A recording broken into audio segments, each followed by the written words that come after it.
پھر اس کے بعد گردنیں چھڑانے کے اندر کہ جو غلام ہوتے ہیں، اس زمانے میں غلاموں کا دور تھا، غلام کو خریدا جاتا تھا، آزاد کیا جاتا تھا، تو اس طرح غلاموں کو خرید کر بھی آزاد کیا جا سکتا ہے۔ گردنوں کو چھڑانے میں یہ بھی ہو سکتا ہے کہ جیل میں سزا ان کو لگ گئی ہے کہ ان کو جیل سے نکالنے کے لیے اگر پیسے خرچ کیا جا سکتا ہے، وہ آزاد ہو جائیں گے اور وہ اپنے بیوی بچوں کے ساتھ آ کر زندگی بسر کر سکیں گے، تب بھی ہم زکوٰۃ کے پیسے ان کے اوپر بھی خرچ کیا جا سکتا ہے۔ پھر اس کے بعد نمبر 6، قرض داروں کی مدد۔ اب قرض تو آج تو عام ہو گیا ہے، قرض نہیں سوال نہیں ہے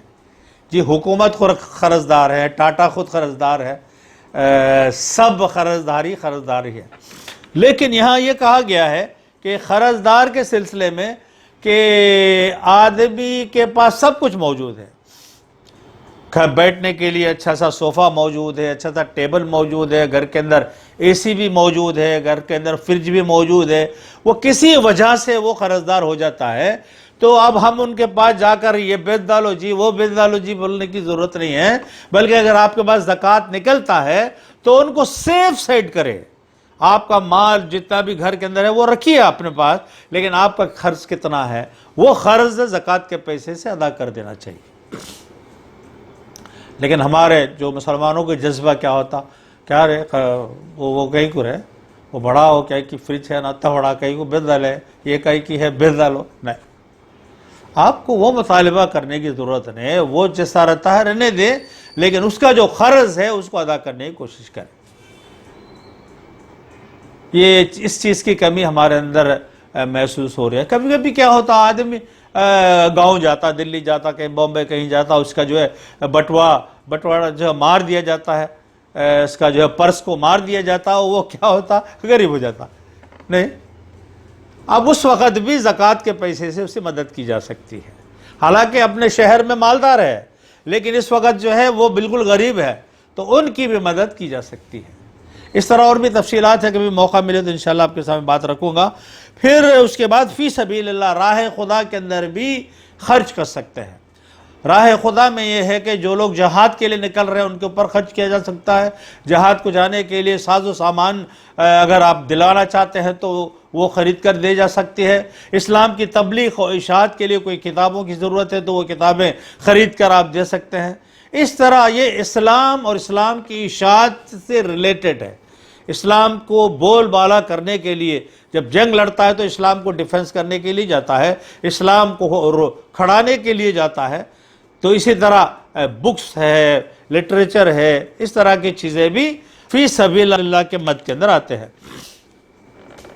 پھر غیر مسلموں تک اسلام کی دعوت کو پہنچانا بھی بڑی ذمہ داری ہے، تو غیر مسلموں کو دینے کے لیے کہ تیلگو کی کتابیں ضرورت ہے، تمل کی ضرورت ہے، تو یہ بھی زکوٰۃ کے پیسے سے کتابیں چھپوا سکتے ہیں اور یہ کتابیں بھی دے سکتے ہیں۔ پھر آخر میں ابھی جو میں نے بتایا تھا کہ مسافر اپنے گھر میں غنی ہو لیکن حالت سفر میں اگر وہ مدد کا محتاج ہو جائے تو اس کی مدد زکوٰۃ کے مد سے کی جائے گی۔ تو مسافر کی حالتیں الگ الگ ہوتی ہے، تو جو آدمی سفر میں ہے، مسافری کی حیثیت سے اگر وہ مسافر اگر ہے تو ان کو بھی زکوٰۃ کے مد سے ہم دے سکتے ہیں۔ اس طرح اللہ تعالیٰ نے سورہ توبہ کے اندر اللہ تعالیٰ آیت نمبر 60 میں اللہ تعالیٰ نے بتایا ہے کہ زکوٰۃ کو کن کن کن مدات میں کن کن ہیڈ لائنز کے اندر خرچ کیا جا سکتا ہے۔ وہ 8 ہیڈ لائنز ہے، اس کے اوپر خرچ کرنے کا اللہ تعالیٰ نے حکم دیا ہے۔ اگر اسلامی حکومت ہو تو حکومت خرچ کرے گی، اگر حکومت نہیں ہے، اگر مجھے خود جو ہے اس کو تقسیم کرنا پڑ رہا ہے تو ان چیزوں کا مجھے اور آپ کو خیال کرتے ہوئے خرچ کرنا چاہیے۔ اب زکوٰۃ کس کے اوپر واجب ہے؟ وہ یہ ہے کہ کسی کے پاس 80 پر 5 گرام اگر سونا موجود ہو، گولڈ موجود ہو، تو ان کے اوپر زکوٰۃ واجب ہو گیا ہے۔ 85 گرام اگر کسی کے پاس اگر ہے تو وہ زکوٰۃ دینے والا بن گیا ہے، لہٰذا اس کو زکوٰۃ ادا کرنی ہوگی۔ اگر وہ بیچتے ہیں تو پرانا کتنے پیسے آتے اس کا حساب لگائیں، اور جتنا نکلتا ہے پیسہ نکلتا ہے 3 لاکھ 4 لاکھ 5 لاکھ جتنے بھی پیسے آتے ہیں اس میں 2.5% کے حساب سے آپ کو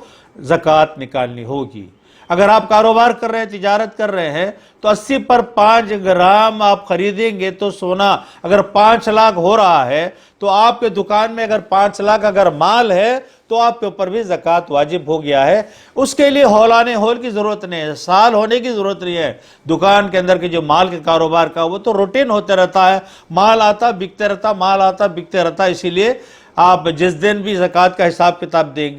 دیکھیں گے اسی دن کا حساب کتاب آپ کو لگانی ہوگی۔ 80 پر 5 گرام کے گولڈ کا جو ریٹ ہے اسی کے ریٹ کا اتنے پیسے کا آپ کے پاس اگر مال موجود ہو تو آپ کے کاروبار کے اوپر بھی زکوٰۃ واجب ہے۔ پھر چاندی کی زکوٰۃ یہ ہے کہ 200 درہم ہے، یعنی 590 پر 5 گرام کسی کے پاس بھی اگر چاندی موجود ہو تو اس کے اوپر بھی زکوٰۃ واجب ہو جاتا ہے، 590 پر 5 گرام۔ پھر اس کے بعد ہم دیکھتے ہیں زرعی پیداوار، کھیتی باڑی میں جو پیداوار ہوتا ہے اس میں 653 کلو گرام اگر آپ کا اناج آ گیا ہے، 650 پر 3 گرام کا آپ کا اناج گھر کو آ گیا ہے بوریوں میں، تو آپ کے اوپر بھی عشر واجب ہے۔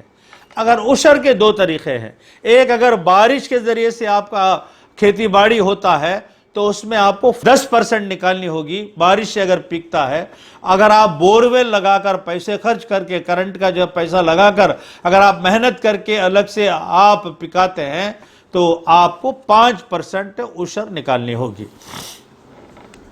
تو اس طرح زکوٰۃ کے معاملے میں اور بھی بہت بھی تفصیلات ہیں، گائے کا زکوٰۃ ہے، اونٹوں کا زکوٰۃ ہے، بکریوں کا زکوٰۃ ہے، اس طرح کے بہت سی چیزیں انشاءاللہ اب اس وقت یہ بولنے کا واسطے وقت موجود نہیں ہے۔ البتہ میرا سونا اور چاندی، زیورات، پھر اسی طرح پیداوار کے اوپر بھی جو ہے مجھے اور آپ کو زکوٰۃ نکالنی ہوگی۔ اور زکوٰۃ کے سلسلے میں یہ علماء کا فتویٰ یہ ہے کہ جس مقام سے زکوٰۃ لی جائے اسی مقام پر جو ہے تقسیم کرنا ضروری ہے، قرار دیا ہے۔